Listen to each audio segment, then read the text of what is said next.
अशुभहरण मंगलकरण धनी श्री देवचंद्र जी नाम। प्रणाम जी। प्रणाम जी, बहुत सुंदर। सतगुरु वंदना। और सुंदर साथ जी, आज हम बहुत ही सुनहरा अवसर आज हम शुरू करने वाले हैं श्री बीतक साहिब। हम बहुत ही महिमावान हमारी श्री बीतक साहिब, जैसे हमारी कुलजम वाणी वैसे ही हमारी श्री बीतक साहिब। तो आप सभी सुंदर साथ से रिक्वेस्ट है कि आप कैमरास ऑन कीजिए और प्रेम से एकाग्रता से आज का सेशन आगे बढ़ाते हैं। तो हम शुरुआत करते हैं वृंदा जी से। प्रणाम जी वृंदा जी। प्रणाम जी। सभी सुंदर साथ जी के चरणों में प्रेम प्रणाम जी। जैसे अभी बताया ना कि जैसे हमारी वाणी कुलजम स्वरूप साहिब, वैसे ही हमारी बीतक है। तो आज से हम सब बीतक को समझने वाले हैं। बीतक क्या है, वो हमें क्या सिखाती है, ये सारी बातें आज से हमारी एक नई यात्रा शुरू हो रही है।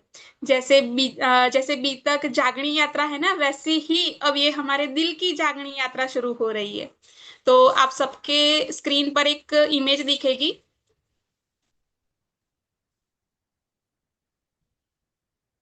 देखिए, हम वाणी को क्या कहते हैं? श्री कुलजम स्वरूप साहिब।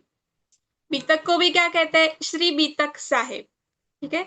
ये दोनों जिस तरह से हम अपने आप को आईने में देखते हैं ना, सुबह तैयार होते हैं या जब भी, तो तैयार होकर हम क्या देखते हैं? अपने आप को दर्पण में देखते हैं, आईने में देखते हैं। ठीक है। तो जैसे आईने में देखते हैं, तो जैसे हम बाहर है वैसे ही हम अंदर दिखेंगे, यानी हमारा ही प्रतिबिंब अंदर दिखता है ना।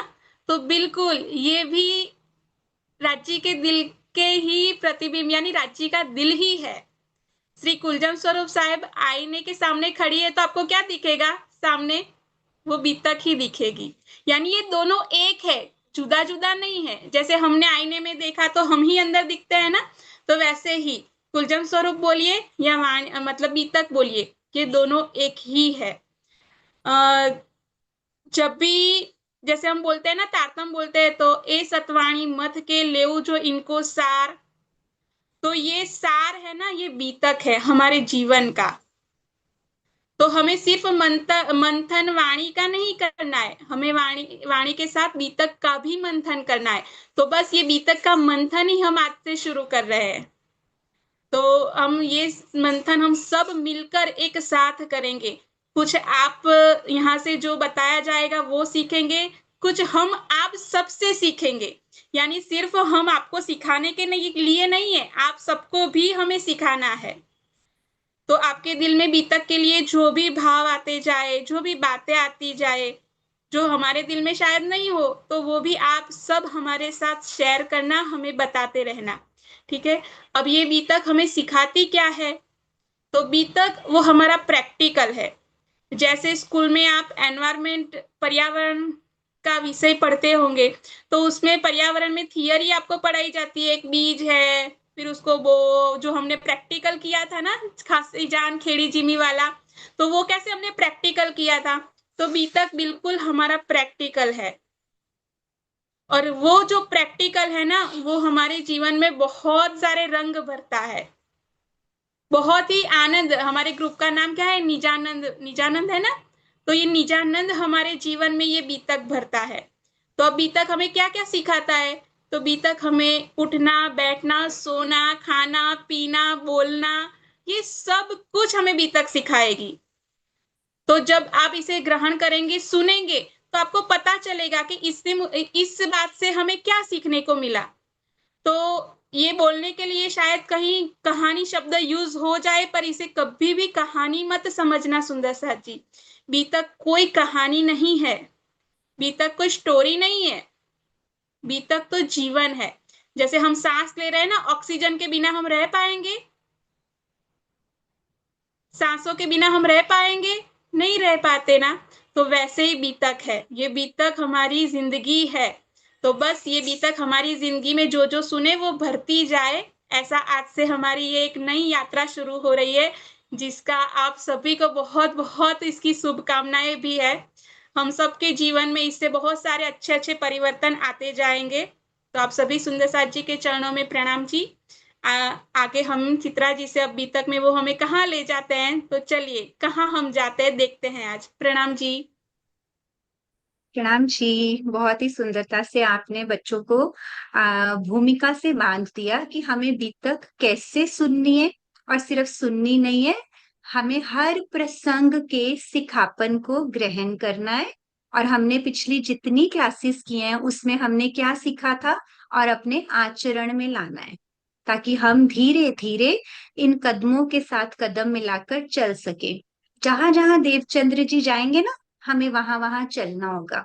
तो उसके लिए क्या चाहिए होगा, हमें कंसंट्रेशन चाहिए होगी कि हम ध्यान से बैठें। जहां देवचंद्र जी गए हम भी सोचें कि आज मैं भी उनके साथ वहीं वहीं चलूं। तो इस यात्रा का बहुत मजा आएगा। ठीक है, तो श्री बीतक साहिब हम शुरू करेंगे। हमारी ज्ञानपीठ से एक पुस्तक प्रकाशित हुई थी, उसका नाम है सुबोध बाल बीतक। तो हम सुबोध बाल बीतक का आधार लेकर, और मुझे लगता है कि कुछ कुछ बच्चों के पास ये किताब होगी, है ना, तो हम यहाँ पे उसका सहूर करेंगे। अर्शिका ने कहा उसके पास है, तो ऐसे सुंदर सा रुद्र के पास भी है। तो आप यहाँ पर हम उसका सहूर करेंगे, उसके बाद आप घर जाके फिर से उसको चितवन की तरह देखना सुनना करना, ठीक है। हम उसमें होमवर्क करेंगे ताकि हमारे हृदय में हर प्रसंग प्यार से उतर जाए, क्योंकि हमें सिर्फ सुनना नहीं है, हमें ग्रहण करना है, ठीक है। तो इसलिए अभी हम कहाँ चलें देवचंद्र जी के साथ? चलो, आज हम चलेंगे उमरकोट से कच्छ। तो हमारा पहला प्रसंग उमरकोट से हमें कच्छ लेके जाएगा। तो एक बार मीनू जी स्लाइड शेयर कर दीजिए, एक बार पहली वाली। तो हमारी जो बीतक साहिब है वो क्या है, ये देखो, देवचंद्र जी की बीतक प्रेम, ज्ञान और आनंद की ओर। तो हमारी जो ये यात्रा है ना, इसका डेस्टिनेशन क्या है, इसकी मंजिल क्या है? इसका मंजिल है राज्य का प्रेम हासिल करना। आत्म जागृति उसी को कहते हैं ना। और ज्ञान हासिल करना, कौन सा ज्ञान? ब्रह्म ज्ञान। कि हमारी कुलजम वाणी में राजी ने जो जो हमें आदेश दिए हैं, वो बीतक साहिब में हमारे ब्रह्म मुनियों ने हमें करके दिखाया है। तो हम भी उनके, ये देखो नीचे कितने प्यारे प्यारे स्टेप्स बने हुए हैं, कदम बने हुए हैं ना। तो आज हम इन कदमों पे प्रेम से कदम रखकर अपने निज आनंद की प्राप्ति की ओर बढ़ेंगे। ठीक है, तो असीम प्रेम, ब्रह्म ज्ञान और निज आनंद, तो इसकी तरफ ले जाएगी हमें देवचंद्र जी की बीतक। तो सबसे पहले शुरू करते हैं, अभी हम उमरकोट से कच्छ। तो उमरकोट से कच्छ जाना है हमें, ठीक है। तो आप सबको मालूम है कि ये जो उमरकोट है, ये मारवाड़ प्रांत में उमरकोट नाम का एक गांव था। ये देखो यहाँ पर थोड़ा सा जूम करना मैप पे मीनू जी। ये देखो मैप पे कितना सुंदर डिस्प्ले किया है कि ये जो उमरकोट है ना, इस समय ये पाकिस्तान में फॉल करता है। लेकिन अब हम बात कर रहे हैं 400 साल पहले की। तो 400 साल पहले ये सारा एक ही था, मतलब पाकिस्तान और इंडिया का पार्टीशन नहीं हुआ था ना, तो ये सब एक ही था। तो अब इस समय देखें तो ये देखो उमरकोट पाकिस्तान में फॉल करता है, और जो कच्छ है वो राजस्थान में, ओ सॉरी गुजरात में। तो कच्छ गुजरात में है। तो अब हम चलेंगे 400 साल पीछे तो जाएंगे, लेकिन हम अपने प्रेजेंट को भी एक तरह से इसमें देखेंगे कि आज भी वो सब चीजें हमारी जिंदगी में घटित होती हैं जो उस समय हमारे ब्रह्म मुनियों ने एक्सपीरियंस की। तो ये देखो चौपाई है, तामे गांव उमरकोट मतु मेहता घर अवतार, माता जो कुंवरबाई ताको कहूं विस्तार। तो क्या कहते हैं कि तामे गांव उमरकोट, मतलब गांव का नाम उमरकोट। मतु मेहता था देवचंद्र जी के पिताजी का नाम, और माता जी का नाम कुंवरबाई, ताको कहूं विस्तार। तो लालदास जी के अंदर लालदास जी हमारे ब्रह्ममुनि महामति श्री लालदास जी के अंदर राजी बैठकर ये सारी बीतक कहलवा रहे हैं। तो वो बोल रहे हैं कि अब मैं विस्तार से डिटेल में एक्सप्लेन करता हूँ। तो चलते हैं मारवाड़ प्रांत के उमरकोट गांव में, जहां जन्म हुआ चंद्र के समान, चंद्र के समान अपनी शीतल मुस्कुराहट बिखेरते हुए एक बालक का, जिसका तेज आने वाले समय में सबको मुक्ति प्रदान करने वाला है। चंद्र के समान शीतल चांदनी से युक्त इस तेजस्वी बालक का नाम था देवचंद्र जी। और वो जब 11 वर्ष के थे, ओनली 11 years, तो अब आप में से कितने सुंदर साथ 11 years के आसपास हैं? 12 के, 10 के, है ना? कितने सारे हैंड रेज हो रहे हैं, बहुत अच्छी बात है। तो एक तरह से वो आपकी उम्र के आसपास की उम्र के थे। तो एक दिन उनके हृदय में क्या विचार आया? उनके मन में ना प्रश्न उठा। उनके मन में प्रश्न उठा कि मैं कौन हूं, मैं कहाँ से आया हूँ, और मैं यहाँ से का मतलब कि मैं जब यहाँ से अपना शरीर छोड़ दूंगा, मर जाऊंगा, तो उसके बाद मैं कहाँ जाऊंगा। अब उनके अंदर ये विचार आया, क्यों? क्योंकि उनके अंदर परम धाम की आत्म थी। तो जो परम धाम से रूहें आई होती हैं, उनको अपने बारे में जानने की जिज्ञासा पैदा हुई। तो देवचंद्र जी के अंदर जब ये प्रश्न उठे, तो वो अपने हृदय की जिज्ञासा को शांत करने के लिए उन्होंने प्रयास करने शुरू कर दिए। प्रयास क्या करने शुरू किए? उन्होंने परमात्मा की खोज करनी शुरू कर दी। तो परमात्मा की खोज करने का मतलब कि वो अभी सिर्फ और सिर्फ 16 years के थे, तो वो घर से निकल पड़े कि मुझे परमात्मा को खोजना है। अच्छा, उनके पास तो अभी इस समय देवचंद्र जी के पास तो श्री कुलजम वाणी नहीं है, तो इसलिए वो उनकी खोज करने के लिए घर से निकल गए। तो क्या हमें भी आज घर छोड़कर जाने की जरूरत है परमात्मा की खोज पे? कौन बताएगा?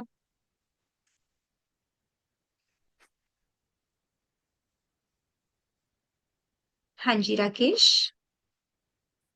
नाम जी नहीं, हमें कहीं जाना नहीं है। हम अपने घर बैठे ही देख सकते हैं, जूम से, यूट्यूब से। अब हम अपने फोन से भी जागनी हो सकते, और बिल्कुल। वाणी भी से। और वाणी से, ये बहुत इंपॉर्टेंट बात थी इसमें, कि अब वाणी क्या है हम सब जानते हैं। वाणी कुलजम स्वरूप हमारे राज्य ही तो है। हम कहते हैं ना हक, हमारे हक है ना, हक इस इलम में। इलम कहते हैं ब्रह्म वाणी को। तो हक बैठे इन इलम में, अब तो राज्य हमारे घर आ गए हैं। हमारा एक तो घर जहाँ कुलजम वाणी है, और कौन सा घर हमारा? हमारा हृदय, है ना। अब तो राज्य हमारे हृदय में आकर बैठ गए हैं, तो इसलिए अब हमें कहीं भी जाने की जरूरत नहीं है।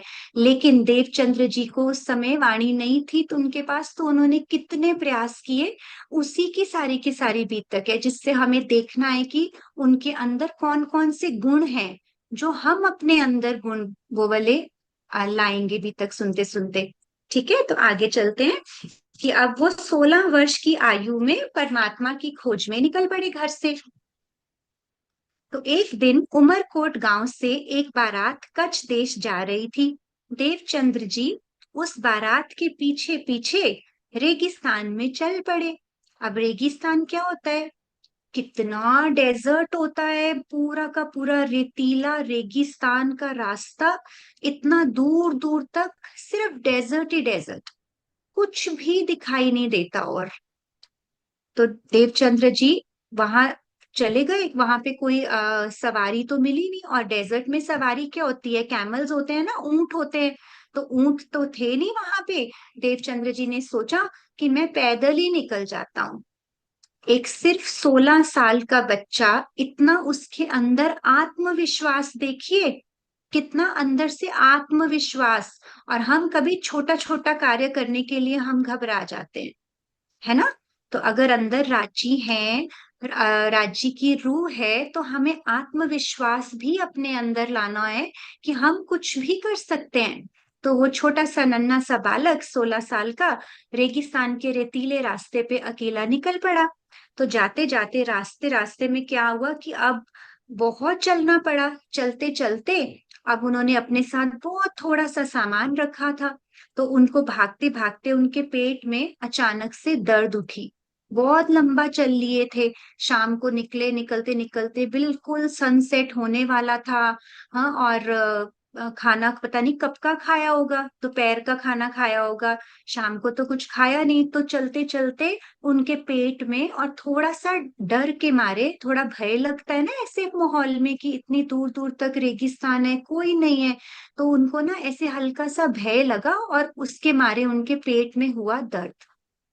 उनके पेट में दर्द उठा, तो अचानक उन्हें दूर से आता हुआ एक व्यक्ति दिखाई दिया, जिसे देखकर उनका मन और भयभीत हो गया, क्योंकि वो व्यक्ति आया उनके सामने, और देवचंद्र जी और डर गए। उनको लगा कि ऐसे रास्ते में सुनसान में कोई आए, तो कहीं ये कोई चोर तो नहीं। ऐसे ऐसे मन में ख्याल उठने लगे उनके। तो वो व्यक्ति वैसे भी सिपाही की वेशभूषा में था। तो उसकी कमर में कटारी थी। कटारी होती है एक छोटी तलवार, और एक नॉर्मल बड़ी तलवार। कमर में कटारी और तलवार लटक रही थी, और मुंह पर बड़ी सी दाढ़ी, और घनी दाढ़ी। तो जो वो व्यक्ति आया सामने से, तो वो डर गए एकदम से। उनको लगा कि ये तो कोई चोर है, ऊपर से वेशभूषा ऐसी कि हाथ में तलवार है, मुंह पर दाढ़ी है, भयानक सा। ऐसे उन्होंने एकदम आके उनके पास खड़े हो गए, देवचंद्र जी के पास। और हाथ में उनके एक बर्छी थी। बर्छी क्या होता है? ऐसे लंबी सी स्टिक होती है, जिसके ऊपर ऐसे कुछ शार्प बना होता है, जिसको लेके रेगिस्तान में जिसके सहारे चलते हैं। तो तलवार भी, बर्छी भी। तो उनकी वेशभूषा देखकर देवचंद्र जी बहुत डर गए। अकेले थे, डर गए एकदम से। हाँ, तो देवचंद्र जी के पास वो सिपाही वेश वाले आए, पठान। तो वो कहते हैं, रे बालक, अपनी तलवार और गठड़ी मुझे दे दो। तो देवचंद्र जी ने ऐसे पीठ पर एक गठड़ी ली हुई थी, जिसमें थोड़ा सा बस अपना आटा, दाल, चावल, ऐसे थोड़ा सा खाना बनाने के लिए सामान था। जल पीने के लिए एक लोटा था। एक खाना बनाने के लिए तवा भी था उसके अंदर। आपको पता है 16 ईयर ओल्ड बॉय को खाना भी बनाना आता था। तो वो ये सब कुछ लेकर घर से गए। तो अब वहां पर जो वो पठान भेष में सिपाही मिले, उन्होंने क्या बोला, रे बालक, अपनी तलवार और गठड़ी मुझे दे दो।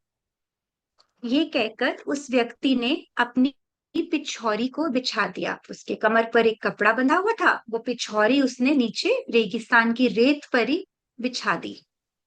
अब देवचंद्र जी तो डरे हुए थे, वो तो कुछ भी उनसे बात नहीं कर पाए। जैसे जैसे वो कहता गया, ये करते गए। तो कहते, इस पर लेट जाओ। ये सुनकर देवचंद्र जी तुरंत उस पर लेट गए, और भय के कारण उन्होंने क्या किया, अपनी आंखें मूंद ली। डर लगता है ना जब, ऐसे आईज क्लोज कर ली उन्होंने एकदम से। उनको लगा कि पता नहीं अब ये मेरे साथ क्या करने वाला है। पहले ही इतने डरे हुए थे, तो एकदम आंखें मूंद ली। लेकिन ये कैसा चमत्कार! कुछ चमत्कार हुआ उस समय।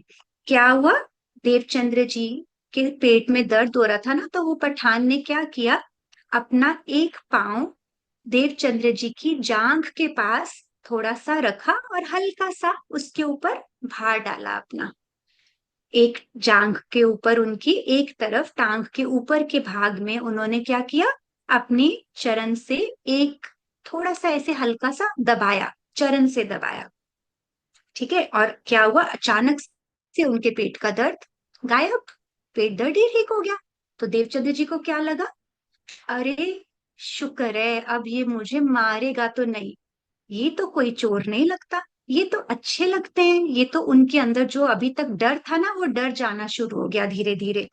तो उन्होंने क्या किया, और कहते कि अब तो फिर हद हो गई, जब उसने देवचंद्र जी की गठड़ी खुद उठा ली, और अपनी पिछौरी उनकी कमर में बांध दी। अब पेट दर्द गायब हो गया। अब देवचंद्र जी खड़े हो गए। खड़े हुए तो उन्होंने क्या किया, जो उनकी गठड़ी थी ना, वो खुद उठा ली पठान ने। अब पठान ने गठरी खुद उठा ली। अब जो अपनी पिछौरी नीचे बिछाई थी, जिस पर कहा था लेट जाओ, वो वाली पिछौरी का क्या किया, देवचंद्र जी की कमर पे बांध दी। ठीक है, और पिछौरी के बांधने से क्या हुआ, अचानक से देवचंद्र जी को लगा कि जैसे मैं अभी तक वो जितना थके हुए थे ना, अचानक से उनको लगा कि मेरे अंदर एक बड़ी पॉजिटिव सी ऊर्जा आ गई है, एनर्जी आ गई अचानक से, और हल्का महसूस होने लग गया। वो सारे भाव दिल से मिटने लगे। धीरे धीरे वो ऐसे उनको हल्का लगने लगा, और दोनों ने चलना शुरू कर दिया अपनी मंजिल की तरफ। अब वो पठान ने क्या पूछा उनसे, सबसे पहला प्रश्न कि क्या नाम है तुम्हारा? उन्होंने कहा देवचंद्र। आपके पिता का क्या नाम है? कहते मतु मेहता। उन्होंने कहा वो क्या करते हैं? कहते व्यापार। तो कहते रहने वाले कहाँ के हैं? देवचंद्र जी कहते उमरकोट गांव के। पठान बोलते हैं इतनी रात को तुम अकेले कहाँ जा रहे थे? तो देवचंद्र जी कहते हैं कि उमरकोट के राजकुमार की बारात कच्छ जा रही थी, मुझे किसी आवश्यक कार्य से जाना था। अब उन्होंने अभी, क्योंकि वो तो पठान है, ऐसे सिपाही हैं, उनकी हेल्प तो करी, लेकिन देवचंद्र जी ने अपना कारण नहीं बताया उनको कि मुझे क्यों जाना था। उन्होंने नहीं ये बोला उनकी मुझे परमात्मा की खोज की वजह से जाना था। उन्होंने बोला मुझे कुछ आवश्यक कार्य से जाना था, तो मैं बारात वालों के साथ नहीं जा पाया, तो मैं अकेले ही चल दिया उनके पीछे पीछे। तो देवचंद्र जी ने ये उनको उत्तर दिया। ठीक है, तो कहते कि अब धीरे धीरे, पता ही नहीं चला इतना लंबा रास्ता। आपको पता है 120 किलोमीटर्स का कम से कम रास्ता, ऐसे बातें करते करते पता ही नहीं चला कैसे बीत गया। 120 किलोमीटर्स पैदल तो हम कवर भी नहीं कर सकते। आजकल तो हमारे पास टू व्हीलर्स, फोर व्हीलर्स, फिर भी हम बस आसपास ही जाते हैं। और बाकी हमारे पास ट्रेन, आजकल कितने सुंदर साथ के पास, जिनके पास संसाधन है, तो वो कितने संसाधनों का यूज करते हैं हम। और उस समय तो वो सब संसाधन भी नहीं थे, सिर्फ बैलगाड़ी होती थी, या अब डेजर्ट में क्या होता है, ऊंट होते थे।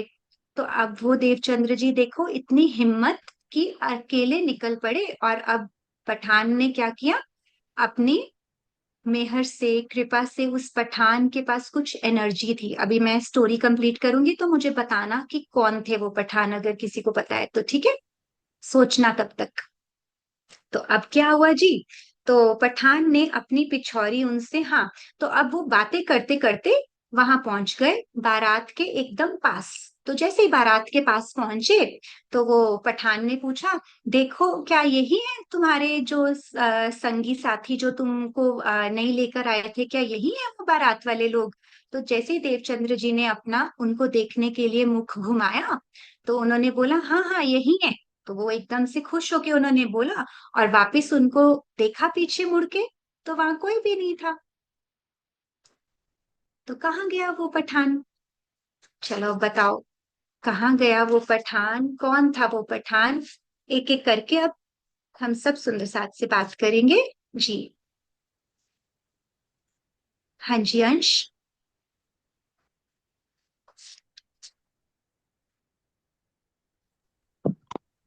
नानी, प्रणाम जी। वो पठान हमारे राजी थे। बिल्कुल, हमारे राजी थे ना पठान भेष में। हम्म, ठीक है। और कुछ इस पठान के बारे में आपको कहना है? नहीं। ठीक है बेटा, ओके, प्रणाम जी, थैंक यू। जी हर्ष। नानी, अच्छा ठीक है जी, हाँ बोलिए बेटा।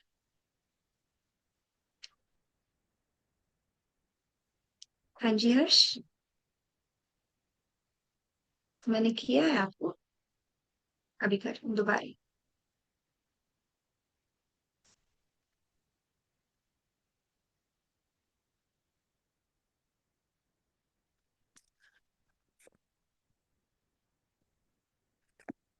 हाँ जी, आप बोलो। प्रणाम जी। नाम जी। क्योंकि वो जो पठान थे वो राजी थे। हम्म। क्योंकि उन्होंने देवचंद्र जी की मदद भी की थी। और जब वो पीछे मुड़े तो वो कोई भी नहीं था, वो पठान नहीं थे, तो वो राजी ही थे। बिल्कुल, बिल्कुल, बहुत उन्होंने अच्छा। उनकी मदद की, हम्म। देवचंद्र जी की। प्रणाम जी। बिल्कुल, देवचंद्र जी की मदद की, प्रणाम जी, थैंक यू। जी रुद्र। मैम वे जो सुंदर साथ थे, वे वही परमात्मा थे जिनकी खोज देवचंद्र जी इतने वर्षों से कर रहे थे। और इस हम्म। भाव से राज्य की करुणा भी दिखाई देती है कि वो किसी भी अपने सुंदर साथ या अपनी आत्मा को इस तरह मुसीबत में नहीं देख सकते। बिल्कुल, बहुत अच्छा उत्तर। हाँ जी मायरा।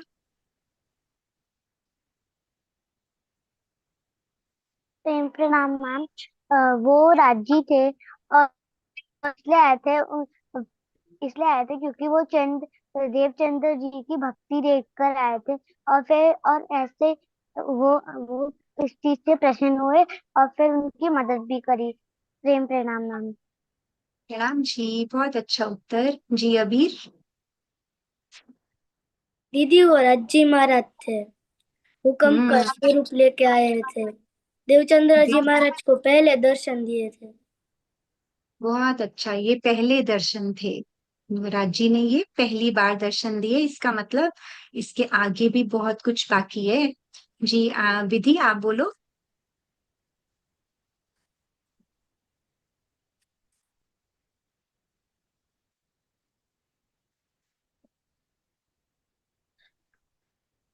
हाँ जी, अनम्यूट है बेटा। प्रेम प्रणाम जी। वो जो पठान थे ना, वो और कोई नहीं, सिर्फ राजी थे। सबको मालूम है कि वो राजी थे, क्योंकि बस एक राजी ही हो सकते हैं ना, ऐसे मुसीबत आई और एकदम से उनको मुसीबत से फट से निकाल लिया, है ना। ठीक है सुंदर साथ जी, बहुत सुंदर, सभी ने उत्तर दिया। तो अभी क्या हुआ कि अब एकदम से उन्होंने पीछे मुड़कर देखा तो उनको दिखाई नहीं दिए। तो उनको एकदम से इतना प्यारा चरण आता है यहाँ पर एक चौपाई का कि मेरा किन्ने पकड़ा था हाथ। तो अचानक से जब हमारे को भी जीवन में कभी कोई मुश्किल आए ना, तो यूं करके मुश्किल निकल जाए, तो हमें इस बात का उत्तर पता है कि मेरा राज्य आपने हाथ पकड़ के कैसे प्रेम से हमें निकाल लिया। देवचंद्र जी को जैसे ही ये ख्याल आया, उनकी आंखों से मोटे मोटे आंसू निकलने शुरू हो गए। क्योंकि इतना शाम से चल चल के आप सोचो कि किस सिचुएशन से वो निकल कर आए। उनको भय भी लग रहा था, फिर उनकी मदद भी की, फिर उनको अपने साथियों के पास पहुंचा भी दिया और उनको पता भी नहीं चला। तो इसलिए वो अंदर से उनको ये फीलिंग आ गई थी यहाँ पर, उनको विश्वास हो गया। उन्होंने क्या बोला, ये तो तहकीक हुआ, धनी है मेरे हाजिर। तहकीक का मतलब निश्चित। कहते अब मुझे ये तो पता चल गया है कि ये धनी तो मेरे मेरे सर पर हमेशा हाजिर है। तो खाली मुश्किलों में ही नहीं, वैसे भी राजी पल पल हमारे साथ हैं। कहते भले अब कहाँ जाएंगे, खोज ले इन पर। तो अब वो तो परमात्मा की खोज करने निकले थे, उन्होंने एक छोटा सा अपना प्यारा सा एहसास करवा दिया। अब उनको अंदर से बहुत अच्छा लगने लगा, तो उन्होंने कहा अब अदृश्य होकर कब तक रहेंगे। हम भी जब आज रात को चितवन करें तो हम राजी से क्या पूछें, धनी अदृश्य होकर कब तक रहोगे। अदृश्य का मतलब अभी दिखाई नहीं देते ना हमें राजी, अभी तो हम वाणी से उनको देखने की कोशिश करते हैं, ध्यान में बैठते हैं, हम कहते हैं ना धनी आपका दीदार हो, ये मेरी चाहत है। तो अभी वो देवचंद्र जी कह रहे हैं अब कब तक आप मुझसे दूर रहोगे, मुझे तो पता चल गया है कि आप मेरे सर पर हमेशा हाजिर हो। तो हमारे भी ऐसे ही भाव बने हमेशा के लिए कि धनी मुझे पता है आप पल पल मेरे साथ हो। तो इस तरह से कैसे उन्होंने इतना मुश्किल रास्ता उनको हवा के वेग की तरह पार करवा दिया। हवा का वेग कैसे होता है, बस यूं आती है और निकल जाती है। तो कैसे उन्होंने हवा के वेग की तरह इतना मुश्किल रास्ता उनको पार करवा दिया, है ना। तो देखते हैं अभी हमने इसमें से कुछ छोड़ा तो नहीं। तो ये मैं साथ साथ ना सुबोध बाल बीतक है जो, उसमें से पढ़ के आपको सुना रही हूँ, ताकि आप अगली बार ये किताब को पढ़ो तो आपको पता चले कि हमने इसको पढ़ा हुआ है और आप रिवाइज कर सकते हो इसमें से। ठीक है, जिन सुंदर साथ ने अभी ये किताब नहीं ली तो वो मुझे पर्सनली मेरे फोन पे मैसेज करके बताएंगे मुझे, तो मैं उनके लिए ज्ञानपीठ से फिर हम कोरियर करवा देंगे। ठीक है सुंदर साथ जी। तो जी ठीक है, आगे देखते हैं। तो अब क्या हुआ, अब वहां तो पहुंच गए, अब देवचंद्र जी तो वहां पहुंचे, लेकिन बारातियों को क्या लगा वहां पहुंच के कि अरे इतना कठिन रास्ता, ये 16 साल का लड़का ये कैसे आराम से पैदल चल के पहुंच गया, जबकि उनके पास तो ऊंट, इतने सारे ऊंट थे, इतने सारा एक रथ भी था। तो उन सबको बारातियों को लगा ये कैसे पहुंच गए यहाँ पर। उन्होंने पूछा, देवचंद्र जी बारातियों के पास पहुंचे तो बारातियों के प्रमुख ने पूछा, तुम बिना किसी सवारी के इतनी जल्दी कैसे पहुंच गए। ऐसा तो परमात्मा की कृपा के बिना हो ही नहीं सकता। तो देवचंद्र जी ने कहा, मैं तो आप लोगों के पीछे हवा की तरह चलता हुआ आ गया। तो फिर उन्होंने क्या किया, देवचंद्र जी ने बड़े प्रेम से भोजन बनाया, और जो सिपाही के भेष में, अब उनको अभी तो नहीं पता कि ये राजी हैं, तो उन्होंने उन्हीं को ही भोग लगवाया, उन्हीं को दिल में याद किया, उन्हीं को अपना परमात्मा मानकर उन्होंने बहुत प्रेम से भोग लगवाया। फिर उन्होंने अगले 4 वर्षों तक कच्छ में परमात्मा की खोज कहाँ कहाँ की, वो मंदिर भी गए, मस्जिद भी गए, धार्मिक स्थानों में घूमे, और बहुत सारे गुरुओं और सन्यासियों के पास गए। और ऐसा करने में कोई आसान नहीं होता, ऐसा करते करते उनको शारीरिक साधनाएं भी करनी पड़ी। शारीरिक साधनाएं क्या होती हैं, जैसे कम खाते हैं तो ज्यादा ध्यान लगता है, हम जंक फूड नहीं खाते। तो देवचंद्र जी बचपन से ही बिल्कुल ऐसे सात्विक आत्मा थी, कहने का भाव कि बिल्कुल सात्विक खाना खाते थे, घर का बना हुआ खाना खाते थे, बाहर का बिल्कुल भी नहीं खाते थे। तो उससे क्या होता है कि जो हमारा शरीर होता है ना, अंदर से शुद्ध होता है। फिर हम ध्यान में बैठते हैं तो बहुत जल्दी हमारी एकाग्रता बनती है।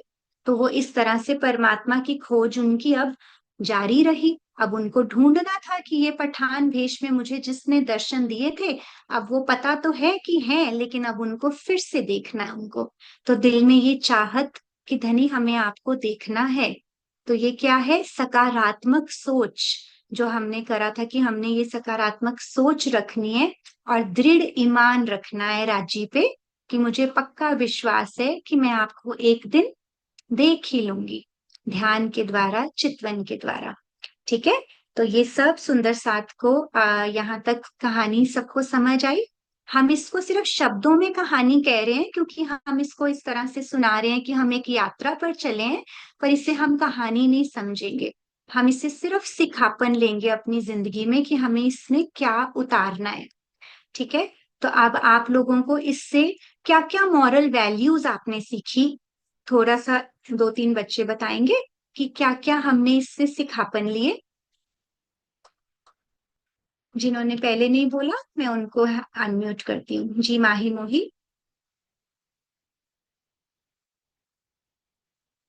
मैम मुझे आगे थोड़ा पता नहीं चला। इसके आगे का नहीं पता चला? हाँ। कहाँ से नहीं पता चला, आप नहीं मुझे नहीं बताओ डैडी, कहाँ। मुझे इसके आगे का पता है, ये बोल रही। अच्छा, आगे का पता है। हाँ, वो तो आप अभी तक सुनते हो ना, आप सुंदर साथ हो, तो आपको पता है तो बहुत अच्छी बात है। हम अगली बार थोड़ा सा संक्षेप में, आप अगली बार वर्णन करना, फिर विस्तार से हम लेंगे। ठीक है। अभी आज के टॉपिक में किसी सुंदर साथ को कोई डाउट हो, या किसी का कोई प्रश्न हो तो बताइए।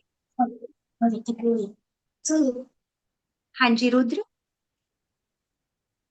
मैम, हमने इस अध्याय से मैंने 4 गुण सीखे। एक तो करुणा, जब राजी ने अपने एक भक्त को इतनी भक्ति दिखाते हुए देखा, और जब उनके सामने मुसीबत आई तो उनकी वो मदद करने पहुंच गए।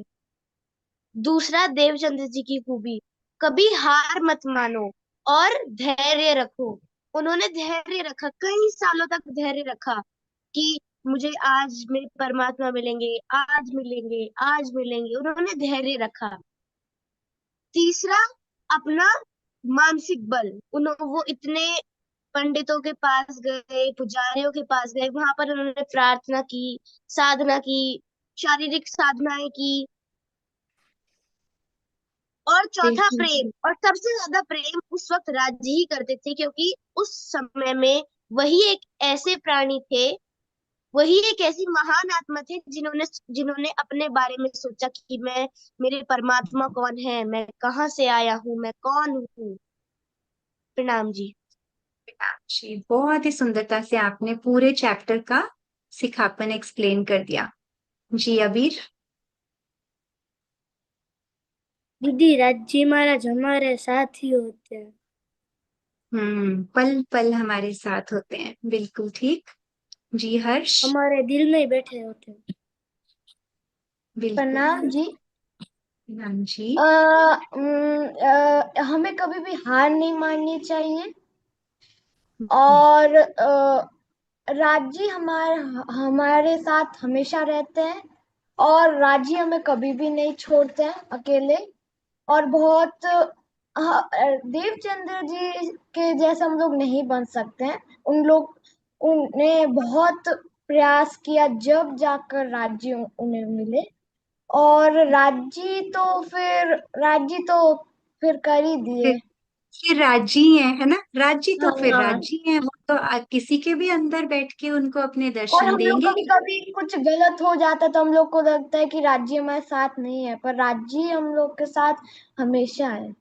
प्रणाम जी। बिल्कुल। और प्रणाम जी, आपके चरणों में, नन्हे नन्हे चरण कमल में, बहुत प्यारा बोला आपने। तो सुंदर साथ जी, ऐसा भी नहीं सोचना कि हम देवचंद्र जी के जैसा नहीं बन सकते। हम भी तक क्यों पढ़ रहे हैं कि हमारे अंदर अगर उनका थोड़ा सा भी कोई गुण आया और हमने प्रयास किया ना, उतने में ही राज्य बहुत रीझेंगे। ठीक है, बहुत अच्छा। तो जी परम आप बोलो। प्रणाम जी। देवचंद्र जी से मैंने सीखा धैर्य। वह हमेशा राज्य के लिए धैर्य से खोज करते थे और वह कभी हार नहीं मानते थे। बहुत अच्छा। जी मायरा। प्रेम प्रणाम मैम। मैंने देवचंद्र जी से ये सीखा, हमें हमेशा धैर्य रखना चाहिए, सात्विक खाना खाना चाहिए, और और एक कोई भी एक चीज का प्रयास हमेशा करते रहना चाहिए। लास्ट में आकर वो हम्म। चीज हमें जाती है और मिल भी जाती है। बिल्कुल, प्रेम प्रयास प्रणाम। करते रहना चाहिए, जिसको कहते हैं निरंतरता। कंटिन्यूअसली एफर्ट करना है और घबराना नहीं है। जी माही माही चौहान। हाँ जी माही। मैम, राज्य हमसे बहुत प्रेम करते हैं। बिल्कुल, ये तो सबसे प्यारा सिखापन कि राजी हमसे बहुत प्रेम करते हैं, हमें अपने आप को सुबह से शाम ये याद दिलाना है। ठीक है, तो अब एक बार हम मैम जियावर वो के मुखारबिंद से हाँ जी बेटा। मैम वो बुक कौन सी थी, आप कह रहे थे? हाँ, मैं अभी उसकी ना बाहर की एक फोटो खींच के ग्रुप में डालूंगी। ठीक है, आपको चाहिए तो आप मुझे बताना। ठीक है, और अभी हम जियावर के मुखारबिंद से आज के प्रसंग से जो हमने शिक्षाएं ली वो सुनते हैं। ठीक है, आप सबने भी बहुत अच्छा बोला, उसी के आधारित इस पुस्तक में जो दिया हुआ है हम वो सुनते हैं। जी मीनू जी, शिक्षा वाली स्लाइड सामने कर दीजिए जियावर के।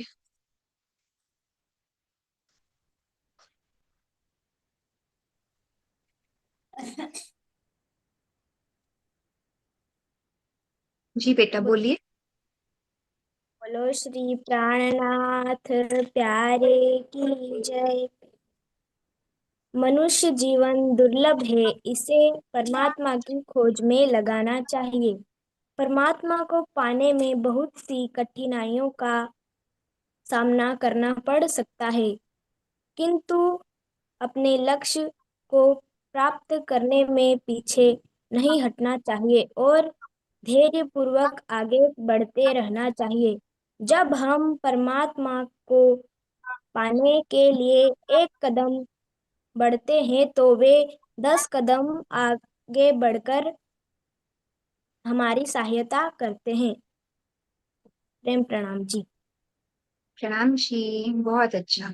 तो हम एक कदम बढ़ाना हमारा प्रयास करना, और राज्य हमें फटाफट से गले लगा लेंगे। ठीक है, तो चलते हैं अब इसके बाद थोड़ा सा रिकैप क्वेश्चंस आंसर्स के द्वारा। ठीक है, तो जस्ट 3 to 4 क्वेश्चंस। तो जिन बच्चों ने बाद में ज्वाइन किया, जल्दी से एक्टिव होकर अपने कैमरास ऑन कीजिए, हम प्रश्न पूछने वाले हैं आपसे। चैट में भी आंसर्स कर सकते हैं। ठीक है सुंदर सा जी। तो पहला प्रश्न आपकी स्क्रीन पर आ रहा है सुंदर सा जी। तो सुंदर सा जी, ये प्रश्न है, देवचंद्र जी का जन्म कहाँ हुआ था? कच्छ में हुआ था, उमरकोट में? अभी तो प्रश्न पूरा भी नहीं हुआ, इतने सारे हैंड रेज। उमरकोट में, कच्छ में, या जामनगर में? ठीक है, मुझे लगता है सबको एक साथ अनम्यूट करेंगे तो आंसर की आवाज आ जाएगी, अभी लेकिन हम बात करती हूँ, रुको। एक साथ करती हूँ, सब एक साथ बोलेंगे, ठीक है? 1 2 3। उमरकोट गांव जन्म हुआ था। बिल्कुल उमरकोट में बिल्कुल, हुआ था। उमरकोट में। बहुत अच्छा। चैट में भी सबके सही आंसर्स आए हैं, वेरी गुड। ये देखो, उमरकोट में एक चंद्र के समान शीतल सी मुस्कुराहट लिए हमारे देवचंद्र जी का जन्म हुआ।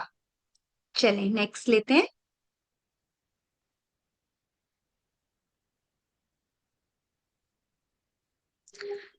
जी, ये है रेगिस्तान में चलते हुए देवचंद्र जी को कौन मिला?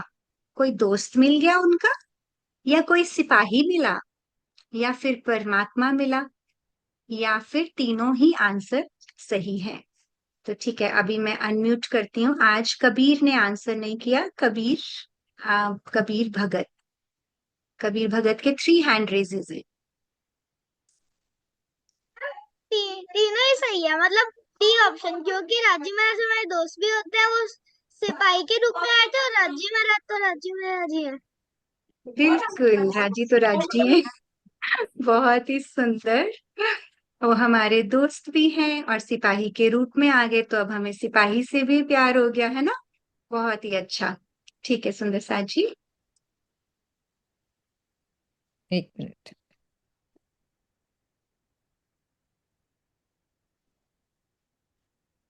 तो राइट आंसर इज डी, जिसमें ऑप्शंस है ए बी सी। बहुत अच्छा। सो नेक्स्ट है, आज के विषय से क्या शिक्षा मिलती है? दृढ़ विश्वास, दृढ़ संकल्प, धैर्य, सकारात्मकता। ओहो, ये तो सभी ने अपने आप से पहले बोल ही दिया है। तो सिर्फ एक सुंदर साथ से पूछते हैं, वो है हमारी आद्विका ने उत्तर नहीं दिया। तो आद्विका को बताइए इसका उत्तर।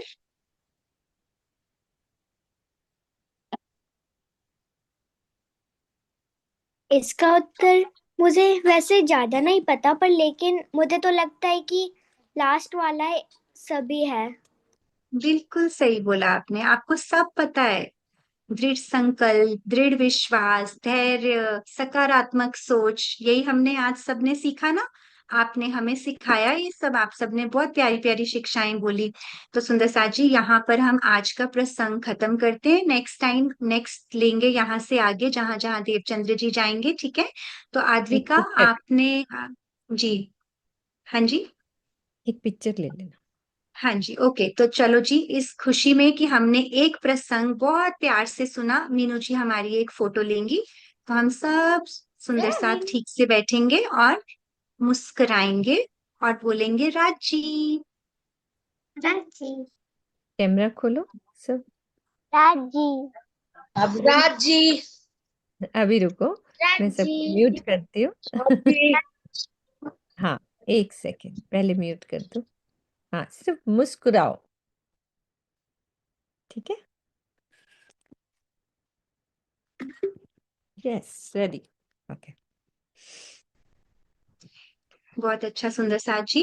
तो अभी पिछली बाली गोष्ठी में हमारे सुंदर साथ का मैसेज आया कि उनको बोलना था, तो उनका मन करा था, तो हमने सोचा अभी उनको हम 2-3 मिनट में उनको सुनते हैं कि उन्होंने किसके बारे में बोलना है। तो हमारे साथ अद्विका है। तो अद्विका, आप बोलो आज किस विषय पर आप हमें सिखापन लेकर आई हो?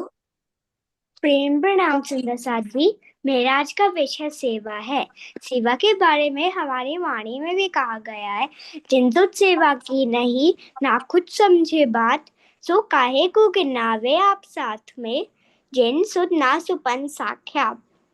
अर्थात जिसने सेवा भी नहीं की हो, ना तो उसने ज्ञान ग्रहण किया, उसे सुंदर साथ कहलाने का कोई अधिकार नहीं है। वैसे सो सेवा तन से, मन से, जीव से भी हो सकती है, परंतु इन सब के साथ साथ हृदय में भाव व प्रेम का भी होना जरूरी है। प्रेम भाव से सेवा कैसे होती है? जैसे 12 सुंदर साथ ने की थी। 12 सुंदर साथ ने अपनी मैं को त्याग कर श्री जी के कथन को श्री राज जी का कथन माना, तभी औरंगजेब को संदेश देना कोई आसान कार्य नहीं था। फिर भी बारह सुंदर सात ने औरंगजेब को संदेश देने का कार्य किया। तभी तो श्री जी ने उन्हें कहा, तुम तो मेरे प्राण के प्रियतम हो, तुम तो मेरे सरदार हो। मैं इंद्रावती तुम्हें बार बार कोटान पर प्रणाम करती हूँ। सुंदर साथ जी, अगर हमें भी ऐसा ही प्यार चाहिए राज्य का, तो हमें भी सेवा 12 मोमिनों की तरह ही करनी पड़ेगी। सेवा करे न जनावे ही अपनी आत्म के कारण, दिखावे नहीं कहूँ को समझावे अपना मन। इस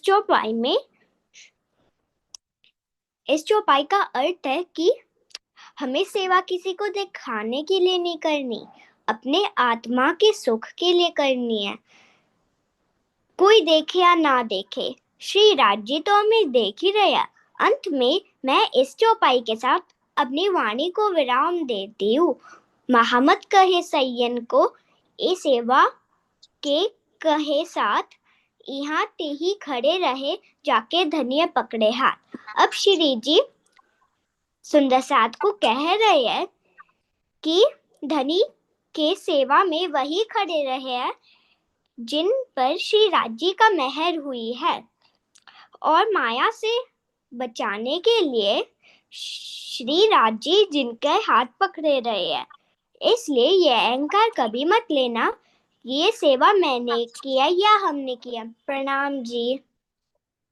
प्रणाम जी, आपके चरणों में प्रेम प्रणाम जी। इतना प्यारा सिखापन आपने सेवा पे बोला। अब हमारी बीतक साहिब में सेवा पे ही सिखापन है, हर प्रसंग का सिखापन सेवा पर आएगा। तो आपने तो बहुत प्यारा शुभारंभ किया, बहुत सुंदरता से आपने कम शब्दों में बहुत कुछ बताया कि हमें सेवा का अहंकार कभी भी नहीं लेना है, और राज्य से ये प्रार्थना करनी है कि आप मेरे हाथ पकड़ो और मुझसे जो चाहे सेवा करवा लो। ठीक है सुंदर साथ जी, बहुत प्यारा। अब हमारे पास 5-7 मिनट बचे हैं, तो जल्दी से हम अब बबीता दीदी के पास चलते हैं और हम कहते हैं उनको कि आज ध्यान ऐसा करवा दो कि बस आज हम देवचंद्र जी के साथ अभी हम घूमे हैं ना, तो हम अपनी सुरता को कहीं भी ले जाएं बस राजी के चरणों में। तो आइए हम चलते हैं बबीता दीदी के पास, और जितना थोड़ा सा टाइम हमें दिया राजी ने, ध्यान में बैठते हैं। ठीक है, सभी सुंदर साथ ठीक से बैठेंगे। प्रणाम जी दीदी, प्रणाम जी। सब प्यारे प्यारे बच्चों के चरणों में बहुत बहुत प्रणाम, और सभी सत्संग के चरणों में मेरा प्रणाम। और सभी लोग बैठ जाइए आप आराम से। आज हम समय थोड़ा सा कम है, तो क्या हुआ, दादी को तो हम एक पल के लिए भी पुकारते हैं यदि प्रेम से, तो वो तो भी आ जाते हैं हमारे पास। ठीक है ना, बैठ जाइए सब लोग आराम। जो भी बच्चे अगर नीचे बैठ सकते हैं तो नीचे बैठे, जहां बैठे या फिर वहीं बैठे रहिए। ठीक है, वैसे जब भी आप चितवनी के लिए थोड़ा सा बैठे तो कोशिश करें कि आप एक आसन पर बैठे, एक ऐसी जगह पर बैठे, कुर्सी पर या इस पर ना बैठे, है ना। तो अभी फिलहाल तो एक कुर्सी पर ही बैठ जाइए, कोई बात नहीं, जहां बैठे हैं आप लोग। तो कमर गर्दन को सीधी करिए सबसे पहले अपनी कमर को। जो बच्चे ऐसे बैठे ना, ये ऐसे करके, वो ऐसे नहीं बैठना, सीधा बैठना है हमको। कमर गर्दन को सीधा करना है, कंधों को भी थोड़ा सा रिलैक्स करना है, और हाथों की स्थिति जो है, एक अंगूठे को पहले उंगली से ऐसे मिला देना है। 3 उंगली हमारी ये सामने की तरफ इस तरीके से रहेंगी, और फिर हम इसको हथेली को ऊपर कर देना है अपने, और अपने घुटनों के ऊपर रख देना है हथेली को इस तरीके से। ठीक है, अब कमर गर्दन हमारी सीधी रहेगी, और हमने चुपचाप आराम से आंख को बंद कर लेंगे। अब जैसे जैसे मेरी आवाज आप सुनते जाएंगे, वैसे वैसे ही आप अपने मन में भाव लेते जाना कि ऐसे ऐसे मुझे आवाज सुन रही है, तो मैं ऐसे ऐसे ही राज्य की तरफ हम धीरे धीरे बढ़ रहे हैं। ठीक है, तो सबसे पहले सब लोग आंख बंद कर लीजिए, कमर गर्दन एकदम सीधी कर लीजिए, अपनी आईब्रोज और आंखों को भी बिल्कुल रिलैक्स छोड़ दीजिए, कंधों को भी रिलैक्स कर दीजिए एकदम।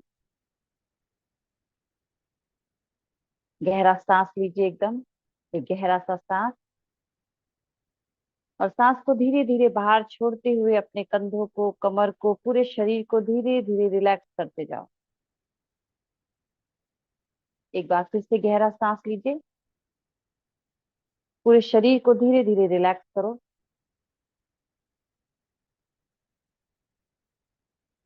अब बिल्कुल शांत। अपनी सांसों को आते जाते देखेंगे कि मेरी सांसें धीरे धीरे नॉस्ट्रिल से, मेरी नासिका से अंदर जा रही हैं और धीरे धीरे बाहर आ रही हैं। सांसों को आते जाते बस देखना है केवल। आंखें बंद रहेंगी, शरीर हिलेगा डुलेगा नहीं। शांत होके, रिलैक्स होके बैठेंगे आराम से।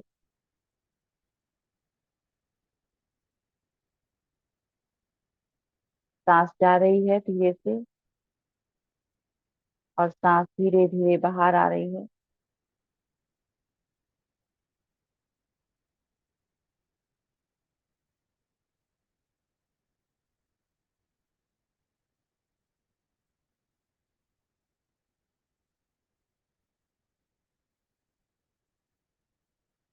अब मेरा मन धीरे से शांत होता जा रहा है।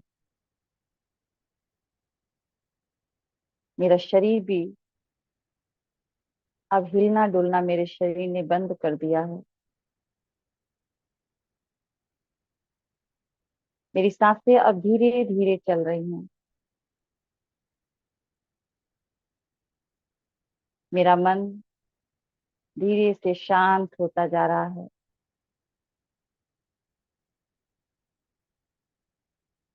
मुझे बहुत अच्छा लग रहा है।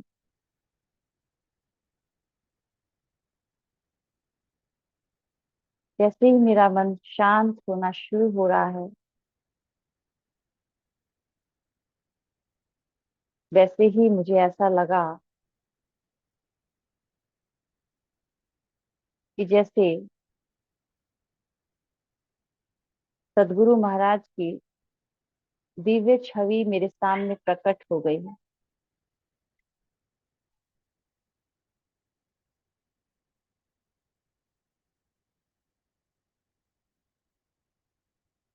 मैंने अपने अंतर मन से अपने सामने बैठे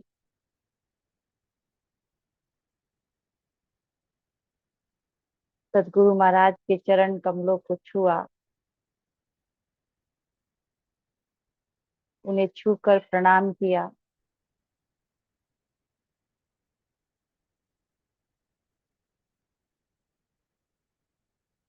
उन्होंने अपने बहुत प्रेम से अपना हाथ मेरे सिर पर रखा।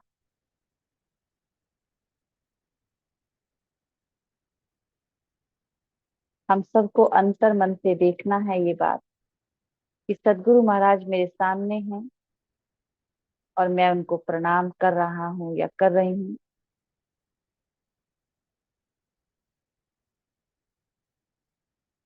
मेरी अंतर दृष्टि देख रही है कि मैं सदगुरु के चरणों में प्रणाम करते हुए, जैसे ही सदगुरु ने मेरे सिर पर हाथ रखा,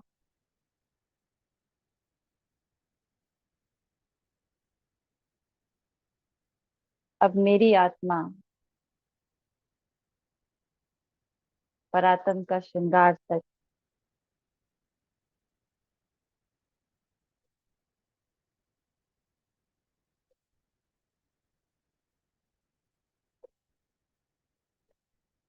सदगुरु महाराज के साथ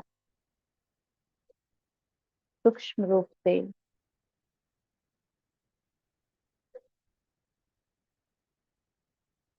मैंने इस निराकार के मंडल को पार कर दिया।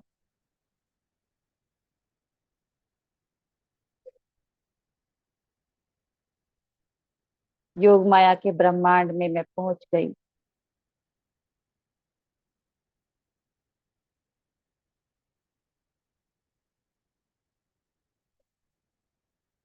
योग माया के ब्रह्मांड को भी मैंने पार किया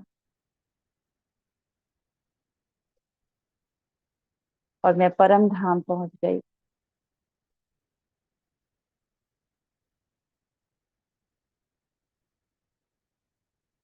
परम धाम में मैंने देखा,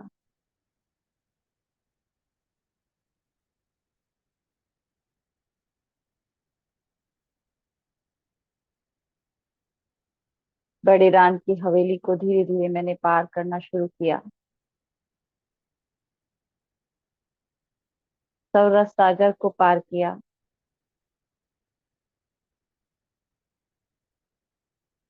अब मैं छोटे रान और बड़े रान की हवेली के बीच से गुजर रही हूँ।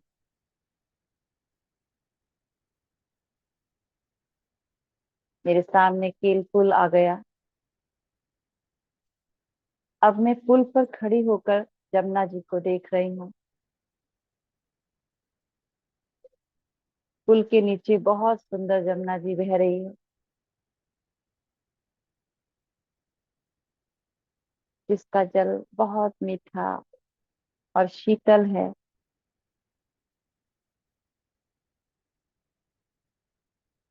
मैं पुल से नीचे उतर पाट घाट गई।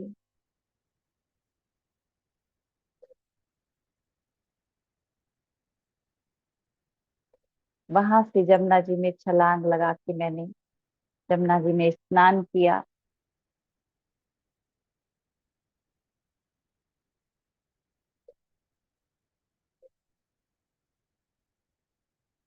वहां स्नान करते हुए अपने आप को देखो सब लोग, जैसे मैं सचमुच जमुना जी में स्नान कर रही हूँ।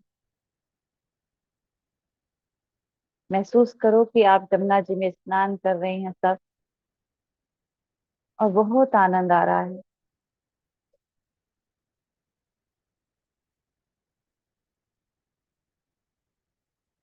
जैसे मैं जमुना जी से बाहर आती हूँ तो मेरा श्रृंगार बिल्कुल श्यामा जी जैसा हो जाता है।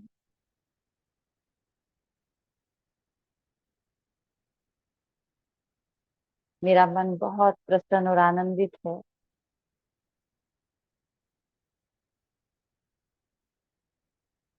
वहां से मैं चांदनी चौक जाती हूँ।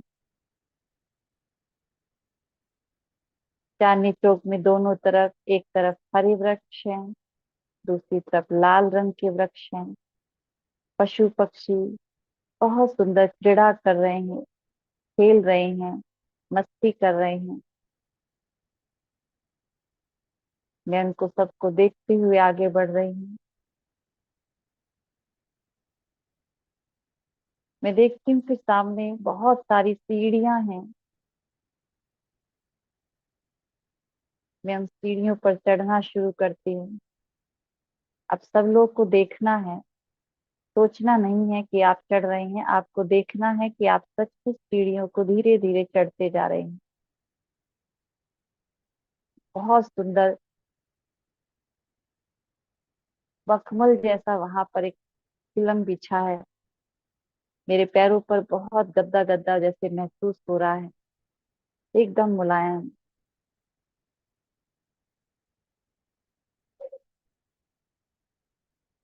दो सीढ़ियां हैं, वहां से चढ़ी, चार चकोर हवेली को पार किया, गोल हवेली में पहुंची।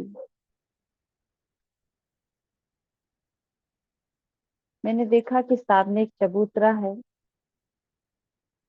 चबूतरे पर सिंहासन है, और सिंहासन पर राजी और श्यामा जी बैठे हुए हैं।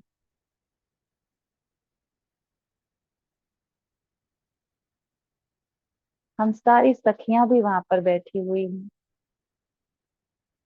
राज्य श्यामा जी के चरणों में। मैंने देखा कि मेरा मूल तन वहीं पर बैठा हुआ है।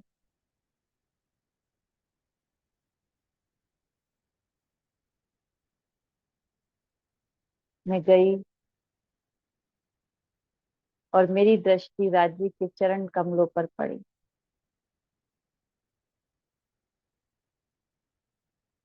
मैंने राज्य के चरणों को देखा। देखा उनके एक चरण कमल नूर की चौकी पर रखा हुआ है, और दूसरा पैर उन्होंने मोड़ कर रखा है सिंहासन के ऊपर।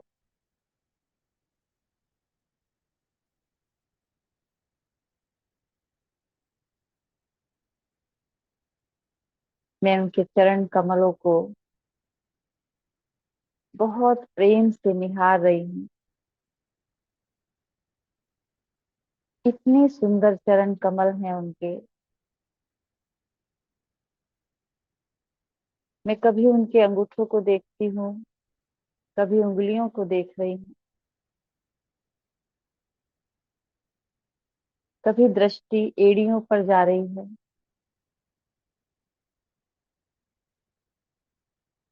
कभी पांव के तलवों पर मेरी दृष्टि जा रही है।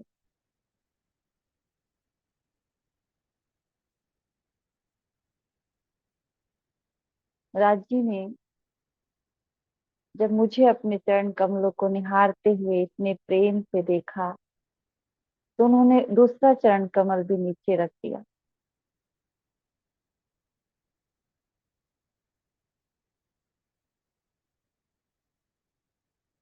मैंने दोनों चरण कमलों को अपने हाथ में ले लिया। इतने कोमल, इतने सुंदर चरण कमल हैं कि मेरी दृष्टि वहां से हट ही नहीं रही है।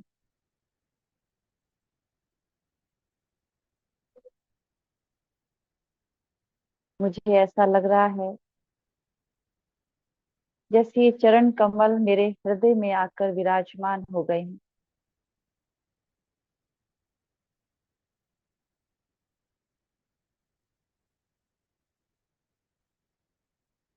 मुझे ऐसा लग रहा है कि राजी मेरी ओर मुस्कुरा रहे हैं।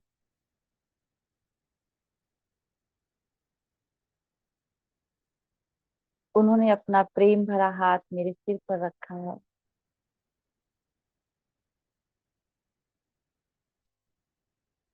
और मैं अपने हृदय में, अपने मन ही मन कह रही हूँ कि राजी, आप ऐसे ही सदैव मेरे हृदय में रहना,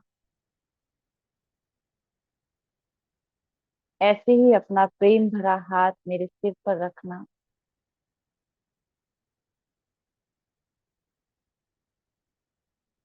मैं जानती हूँ आप हमेशा मेरे साथ हैं।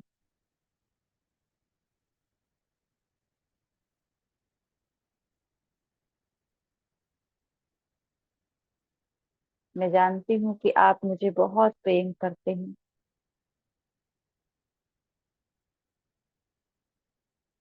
आप हमेशा मेरे हृदय में रहते हैं।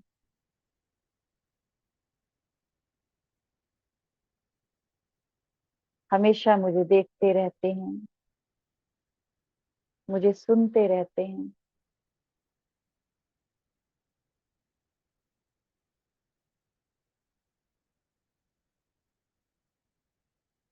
मेरा मार्गदर्शन करते रहते हैं, कभी सदगुरु के रूप में,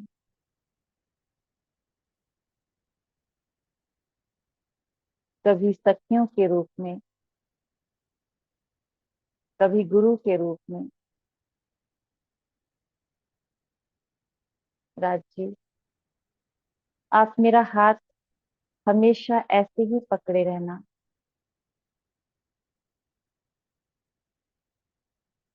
मैं कभी कभी कभी कोई गलत दिशा में ना चलूं। मैं सबकी सेवा करूं, सबसे प्रेम करूं, सबसे करुणा रखूं।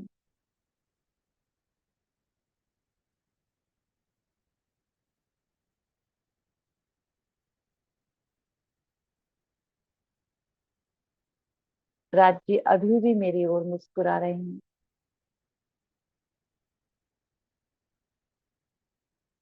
राज जी ने अपना हाथ मेरे सिर पर रखा है।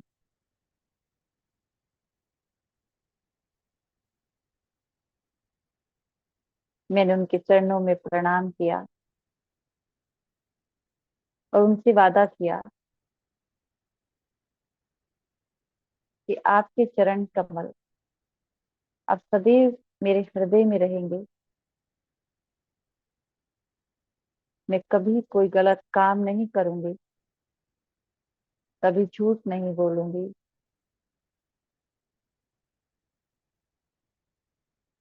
सबसे प्रेम करूंगी। मैं हमेशा आपको याद करूंगी।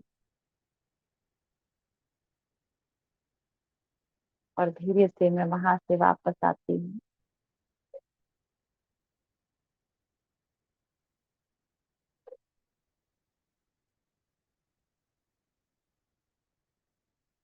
मैं परम धाम को देखती हुई और अपने मन में खूब आनंद लेकर धीरे से वापस आ रही हूँ।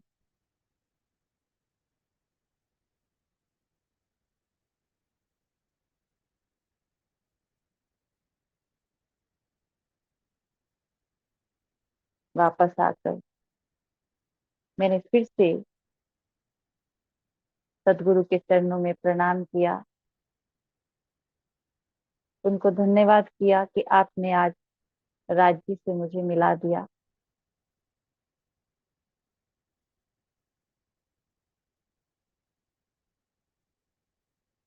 और मैं धीरे से वापस आ गई। सभी लोग धीरे से वापस आ जाएंगे आराम से। अपने दोनों हाथों को थोड़ा सा रब करेंगे।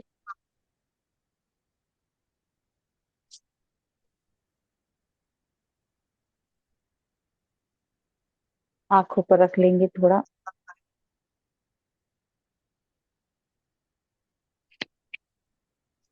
सबको प्रणाम करेंगे मन ही मन। सबके चरणों में प्रेम प्रणाम देंगे। आज हमने जो चितवनी की है बच्चों, आज हमने ये चितवनी की है कि हम लोग परम धाम में जब हम चितवनी करते हैं तो हम क्या ऐसे बोलते हैं ना, आपको सिखाया है ना आपके टीचर्स ने कि पार से भी पार से भी पार। तो हम यहाँ पे कहाँ पे हैं? यहाँ पे क्षर ब्रह्मांड में। इसके बाद कौन सा है? योग माया का ब्रह्मांड। उसके बाद परम धाम है। तो आज हमने पहले निराकार को पार किया, यानी हमने यहाँ से पार किया। अब यहाँ से पार करने का मतलब क्या है वो मैं अगली बार जब करेंगे ना हम ध्यान तब बताऊंगी। जब हम यहाँ से पार करने कह रहे हैं कि हम यहाँ को हमने पार किया निराकार, तो इस बात का क्या मतलब है? फिर हम योग माया के ब्रह्मांड में गए तो इस बात का क्या मतलब है? और फिर उससे आगे गए। संक्षिप्त में मैं यानी ब्रीफ में आपको छोटा छोटा दो दो लाइन में बताऊंगी। परम धाम गए, परम धाम पहुंच के हम मूल मिलावे तक राज्य तक कैसे पहुंचे, और फिर राज्य से हमने कैसे उनके चरण कमलों को देखते हुए हमने किस प्रकार से उनसे बातें की। ठीक है ना? तो बस अभी हमें इतना ही करना है। ठीक है, धीरे धीरे हमें फिर सीखना है कि कैसे किस किस रास्ते से होके हम राज्य तक पहुंचे। ठीक है, तो सब बच्चे चितवनी जरूर से जरूर करें, 10 मिनट के लिए करें भले ही। ठीक है, प्रेम प्रणाम। जी दीदी, प्रेम प्रणाम जी, सबके चरणों में प्रणाम जी। बहुत सुंदर प्रयास सभी सुंदर साथ का। तो हमारा SPGIN ई गुरुकुलम चैनल को सुंदर साथ जी आप लाइक कीजिए, सब्सक्राइब कीजिए और अपने फ्रेंड्स और फैमिलीज में शेयर कीजिए। और अब बीतक साहिब शुरू हो रही है ना, अब तो स्पेशल सेवा। अब हर सुंदर साथ जरूर शेयर करें अपनी बीतक साहिब का जो भी हमारा हम यहाँ पर सहूर कर रहे हैं। आप अपने दोस्तों को बता सकते हैं कि हम इकट्ठे बैठ के बीतक साहिब पढ़ते हैं। आप उनको बताइए कि इसमें कितना हमें सिखापन मिलते हैं जो हमें अपनी भौतिक और आध्यात्मिक जिंदगी में उन्नति के लिए आवश्यक है। तो सभी सुंदर साथ जी के चरण कमल में प्रणाम जी, मिलके जयकारा लगाते हैं। बोलिए श्री बोलिए श्री प्राणनाथ प्यारे की जय। श्री सतगुरु महाराज की जय। पन्ना धाम की जय।